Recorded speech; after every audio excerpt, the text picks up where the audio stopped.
For those who say that you guys are crazy testing it with real guns, well, would you want to hire a guy to build you a house who have done it only with Legos? Hi there. Now, on gun threats, there seems to be like an everlasting hot topic on what to do when somebody is threatening you with a gun. And there seems to be, in general, two ways of dealing with this issue. No, you cannot do anything against a gun. And then there's another one, just do this and then you'll be fine. Well, I think that the truth is there somewhere in between. Yeah, there are situations where you should not do anything else than take cover, but then there's a lot you can do, but there's also a lot you can do wrong. To go on with this one, we've created just a short video on some of the do's and don'ts, also how to practice this. But if you are sure that there's nothing you can do, well, maybe this video isn't for you.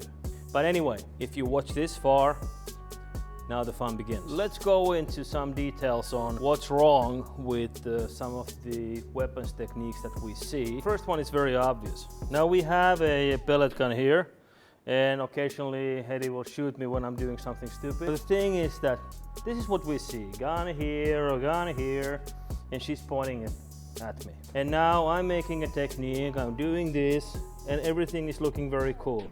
Except now, I'm not hitting her, and she's not moving. But now, if I do this, and now Hedi be like an aggressor, and now I do this, and what does she do? This. So my key point is, instead of thinking what you do to the gun, other than get yourself out of the line of fire, is what you can do to the attacker. Going here, now I am helping her to retreat. So thinking of now, I am here, and I did not even hit her. And now I will just deliver the punch at the same time. I will not hit her, but I will do it. And again, the same thing. And only thing that was changed from this was the motion of, that is my target. And while I'm getting to the target, I am moving the gun away from me. And the same thing goes all over. It doesn't matter what's the technique. The key thing here is focus on disabling the person, not disarming the person. We test this out, and you see some of the video footages here when you're holding the slide and then the gun goes off. So you get an understanding that at some point what is going to happen if I grab the gun. And the thing is that, well, nothing's gonna happen. It's gonna shake a bit, that's it. Of course, if it's a revolver and it's in a single action mode, it will probably go off once and you will get a burn mark in your hand. But you know, I think it's an equal situation. You know, you have a burn mark in your hand and the other person doesn't have a head anymore. So, you know, I think it's quite all right. We talk about place and time to react. If I am this far, and she's holding the gun to me, I cannot get to the gun because I cannot get to her. If I can get to her saying, okay, sorry, what you want? What can I do for you? Give me the money. Yeah, man. And now I didn't get hold of the gun, I got hold of her wrist. I was far away, I got hold of her wrist, then I came in with another hold to the gun, okay? But my focus was on disabling her, thinking this, knowing that, okay, I will hit her to the neck or something like this, moving out, punching. And this is just a waste of time, trying to do gun grab technique from here. Only thing that is the result with pellet guns, that you have a lot of little bloody spots on your stomach. That is all that's gonna happen. Time and place, you have to be.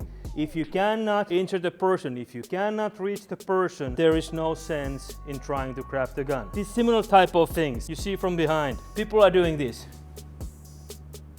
You did not shoot. Okay. You were so slow, I didn't realize yes, you were doing exactly. something. Yeah. But now she pulls the gun back and shoots again. Because I was thinking about, I have to move the hand. I was like, you know, what is happening? Okay, she's there. Now I will move her from the equation. And the gun will be here. But the thing is that integrating the emotions of this, what is happening from here, think, okay, how do I get to here? How do I get to shut down the computer? So, getting to here and shutting down the computer. If we're doing this, thinking of, okay, where am I at? Here.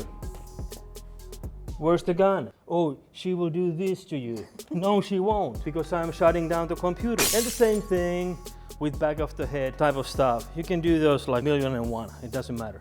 But now, the key point, focus on disabling the person, get outside of the line of fire and end the situation. Do not focus on disarm. You have to, of course, learn all the movements, you know, what you're doing with your body, but that's just like learning how to punch and kick and do other stuff. Another key aspect in training, you have to integrate the physiological and psychological effects what that situation creates to you. If somebody points a gun at your face and you're like, okay, let's go here, relaxed and so, it's waste of time training, because in reality, somebody does this to you, all of a sudden there will be physical and psychological effects on your behavior. So you have to integrate this in training session. Another part is also to integrate the aggressor's behavior in the situation. It seems to be like 99% of the threats that we see in different online videos, our person threatening you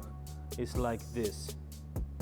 And they're not moving, they're not doing anything. You have to do so that it becomes real. You don't have to do full speed, but you have to have those things in there. The big part of our training, if you've seen any other videos, you see the active aggressor attacker movement. The problem with fast training, especially when we are hitting and trying to locate a target where we want to hit the person, is that your partners will end very soon. You know, one blow and another part. So that's why you need the slow motion training, but you still need the aggressor behavior there also. Now put the finger on the trigger, be ready to shoot, and we'll be doing in slow motion same things. And now, both to be here. So if Hedi is like, one side moves, she's like, bang. But thinking that, okay, what is happening here?